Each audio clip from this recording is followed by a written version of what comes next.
मेरी ये कविता मेरे उस संघर्ष को दर्शाती है जो हर नारी के जीवन में है। तो बस उसी को मैंने शब्द दिए हैं जो नारी के जीवन का संघर्ष है कि कुरुक्षेत्र का महासमर वह फिर से मैं दोहराऊं कैसे।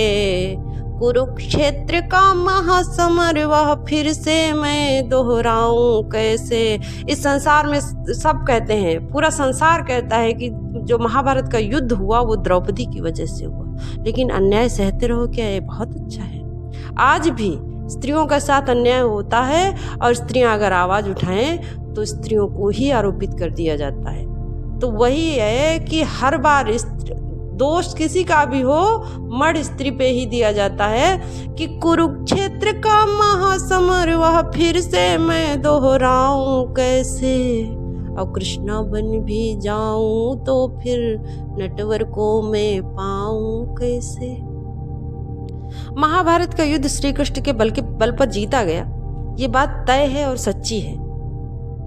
और इस युग में कृष्ण कहाँ हैं? तो कौन लड़ेगा महाभारत का युद्ध? किसके बल पे लड़ाई लड़ी जाए?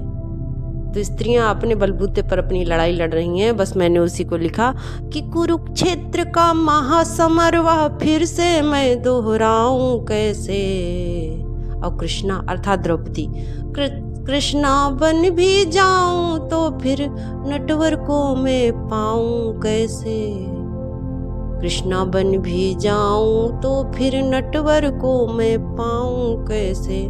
गीत मोह मन जोड़ तोड़ कर जिन अंधियारों को जीता था, अब गई ढकेली उन्हीं कुओं में अब उजियारा पाऊं कैसे। कुरुक्षेत्र का महासमर वह फिर से मैं दोहराऊं कैसे। सबने मेरे पंख काट कर मान रखा अभिमानों का। सबने मेरे पंख काट कर मान रखा अभिमानों का। फिर भी सब मेरे अपने हैं, मन को यह समझाऊं कैसे। फिर भी सब मेरे अपने हैं, मन को यह समझाऊं कैसे। कुरुक्षेत्र का महासमर वह फिर से मैं दोहराऊं कैसे। इस संसार में नियम है, अगर स्त्री ने कुछ नया किया है तो उस पर प्रतिबंध बढ़ते चले जाएंगे। चाहे मीरा को देख लीजिए आप, चाहे किसी भी स्त्री को देख लीजिए। मैंने मीरा को ही उदाहरण में लिया है कि मीरा तो मैं बन न सकूंगी, मीरा तो मैं बन न सकूंगी, फिर भी गीत तो गा लेने दो। मीरा तो मैं बन न सकूंगी, फिर भी गीत तो गा लेने दो।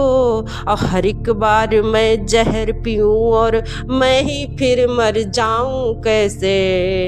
कुरुक्षेत्र का महासमर वह फिर से मैं दोहराऊं कैसे।